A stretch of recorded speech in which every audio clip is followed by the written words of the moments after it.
Bharatiya Janata party Hazaribagh जिला द्वारा भाजपा जिला अध्यक्ष विवेकानंद सिंह के नेतृत्व में भाजपा के हजारीबाग संसदीय क्षेत्र के चुनाव कार्यालय से एक महत्वपूर्ण प्रेस वार्ता का आयोजन हुआ, जिसमें राष्ट्रीय स्तर के भ्रष्टाचार के मुद्दे को लेकर हजारीबाग लोकसभा क्षेत्र के भाजपा प्रत्याशी सह हजारीबाग सदर विधायक मनीष जायसवाल ने प्रेस मीडिया को संबोधित करते हुए बताया कि कांग्रेस ने आयकर मामले में अपने खाते फ्रीज होने की तुलना देश में लोकतंत्र की हत्या से की है, जो कि बेहद शर्मनाक है। कांग्रेस घोटालेबाज पार्टी है जो अपने घोटाले पकड़े जाने पर केंद्र सरकार, आयकर विभाग और भाजपा को कटघरे में खड़ा करके झूठी बातें करती है, लेकिन न्यायालय में अपने बचाव पक्ष के लिए दलील पेश नहीं कर पाती है। मनीष जायसवाल ने बताया कि कांग्रेस के कार्यकर्ता इस मामले को लेकर जनता को बरगलाने में जुटे हैं, लेकिन मैं स्पष्ट करना चाहता हूं कि आयकर विभाग ने डिफाल्टर होने के कारण कांग्रेस की बकाया टैक्स राशि 115 करोड़ रुपए के प्रयोग पर रोक लगाई है, न कि बैंक अकाउंट को फ्रीज किया है। एक और कांग्रेस के लोग कह रहे हैं कि उनके पास ट्रेन में आने जाने का पैसा नहीं है, जबकि उनके नेता राहुल गांधी स्वयं चार्टर्ड प्लेन में घूम रहे हैं। सारे प्रावधानों की जानकारी होने के बावजूद भी कांग्रेस ने 14 लाख रुपए नगद चंदा लिया। 105 करोड़ रुपए का टैक्स बकाया होने के बावजूद मात्र 2.5 करोड़ रुपए जमा कराया। कांग्रेस ने उसे समय कोई प्रेस कॉन्फ्रेंस नहीं की कि हमारे साथ अन्याय हो रहा है, क्योंकि कांग्रेस इस बात से सहमत थी कि 105 करोड़ रुपए का आयकर वैध है। कांग्रेस ने आयकर मामले में हर न्यायालय और ट्रिब्यूनल का दरवाजा खटखटाया, लेकिन उन्हें हर जगह मुंह की खानी पड़ी। भाजपा सांसद प्रत्याशी सह विधायक मनीष जायसवाल ने बताया कि कांग्रेस के कई बैंक खाता संचालित है और कांग्रेस के पास एक से अधिक पैन कार्ड भी है। एक से अधिक पैन कार्ड होना स्वयं कांग्रेस के संविधान के विरुद्ध है। उन्होंने सवाल करते हुए कहा कि भारत के हर नागरिक और संस्था को सभी आयकर नियम मानने होते हैं, फिर राहुल गांधी और सोनिया गांधी खुद को संविधान से ऊपर क्यों समझते हैं? यह जनता को समझने की जरूरत है।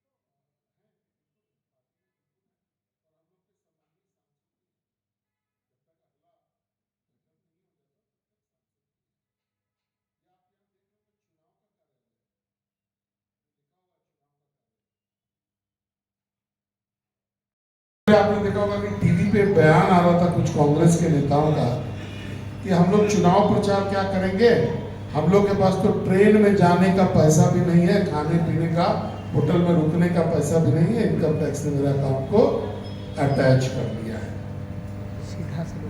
अब आप देखिए कि एक तरफ राहुल गांधी जी चार्टर्ड प्लेन से अभी भी चल रहे हैं, तो चार्टर्ड प्लेन से जरा भी नीचे नहीं आए। तो 4 साल में अगर खराब हुआ तो डेफिनेटली गवर्नमेंट ने ही खराब किया है। वर्तमान की जो जेएमएम कांग्रेस की सरकार है उसको इस चीज का जो है जवाबदेही लेना चाहिए। हम लोग विपक्ष में रह करके जो विपक्ष का जो दायित्व है, हर बात को संज्ञान में लाना, हर बात के लिए जो अथॉरिटीज है उन तक बात पहुंचना, वो हम लोग जवाबदेही के साथ पहुंचा भी रहे हैं और उस पर अपना काम भी कर रहे हैं। महागठबंधन प्रत्याशी जेपी पटेल होने वाले, उसको आप किस चुनौती के ले रहे हैं? देखिए, भारतीय जनता पार्टी को कभी भी कोई चुनौती नहीं है, किसी से भी कोई चुनौती नहीं है। यहाँ पर कोई आ जाए, नरेंद्र मोदी जी से बड़ा चेहरा कोई है क्या? अगर नरेंद्र मोदी जी से बड़ा चेहरा आता तो हम लोग को लगता कि भाई हम लोग को चुनौती हुई है। तो ऐसे कैंडिडेट जो आ रहे हैं जिनका नरेंद्र मोदी जी के सामने पसंदा भर भी उनका हैसियत नहीं है, तो कोई चैलेंज तो है ही नहीं। उनका कहना है कि बरही में मेरा विधायक है, मांडू में हम अपने हैं, रामगढ़ में 95 हज़ार वोट लाए विधानसभा में, बड़का गांव में भी अपने अम्बा देवी प्रसाद हैं। तो भाजपा के लिए तो चुनौती हो। उनको उनके आंकड़े के साथ बहुत बधाई, बहुत शुभकामना।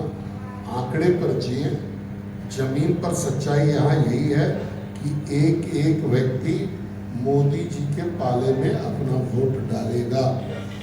मैं भी एक आंकड़ा आपको दे रहा हूँ। पिछले साल विधानसभा का चुनाव और लोकसभा का 30 साल तक भारतीय जनता पार्टी के सांसदों का जो है अधिकार क्षेत्र ये रहा है, और हर सांसद ने, चाहे वो यदुनाथ पांडे हो, चाहे महावीर लाल विश्वकर्मा हो, चाहे यशवंत सिन्हा जी हो, चाहे जयंत सिन्हा जी हो, सबने हजारीबाग को ऊपर लाने का काम किया है। आज 1980 का हजारीबाग और आज 2024 का हजारीबाग में अगर अंतर है तो इन सांसदों ने काम किया है, तभी ये ऊपर गया है। लेकिन समस्या कभी भी खत्म नहीं हो जाती। अगर आप रोड बनाएंगे तो उसका फ्लैंग का काम बाकी रह जाएगा, नाली का काम बाकी रह जाएगा, और अगर वो भी हो जाएगा तो उसका सुंदरीकरण का काम बचा रह जाएगा। सौंदर्यीकरण कर दीजिए तो विद्युतीकरण का काम बाकी रह जाएगा। तो काम कभी खत्म नहीं होता है। वर्तमान में जहां से मुझे मिल रहा है, इससे ऊपर उठाने का काम और ऊपर करने की जिम्मेवारी मेरी नहीं है। साथियों का अभिनंदन, और एडवांस में आप सभी लोगों को होली का बहुत बहुत बधाई, बहुत शुभकामना।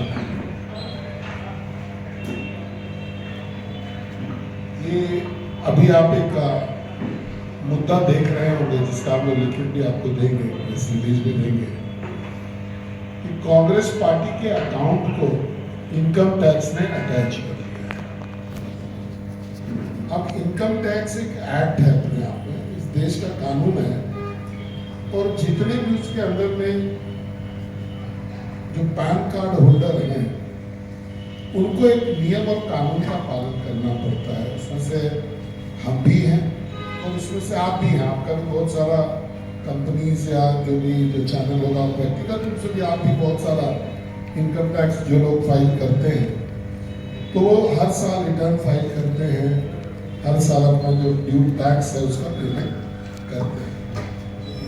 लेकिन कांग्रेस पार्टी जो है वो इसमें विश्वास नहीं रखती है, और जब उसके अकाउंट को इनकम टैक्स अटैच कर लेता है, सीज कर देता है, तो पब्लिक में जाकर के रोना गाना चालू कर देती है कि हमारा तो अकाउंट जो है दुर्भावना से अटैच हो गया। वे आप पर 150 करोड़ टैक्स का डिमांड है, आप 2.5 करोड़ जमा करते हैं। अगर आपका नहीं था तो आप अपील में जाते, वहां से कहीं से स्केल आते। जो कोर्ट है, असेसिंग ऑफिसर के ऊपर में कमिश्नर का कोर्ट है, कमिश्नर के कोर्ट के ऊपर में ट्राइब्यूनल है, ट्राइब्यूनल के बाद हाई कोर्ट है, हाई कोर्ट के बाद सुप्रीम कोर्ट है। एक न्यायिक प्रक्रिया है, इस पूरे देश को मालूम है, सिवाय कांग्रेस पार्टी को छोड़ करके। तो कांग्रेस पार्टी जान करके पब्लिक डोमेन पर इन चीजों को ला करके ड्रामा करने का प्रयास कर रही है। कांग्रेस के जो अकाउंट को फ्रीज किया गया है, उसको वो लोग कहते हैं कि लोकतंत्र की हत्या है।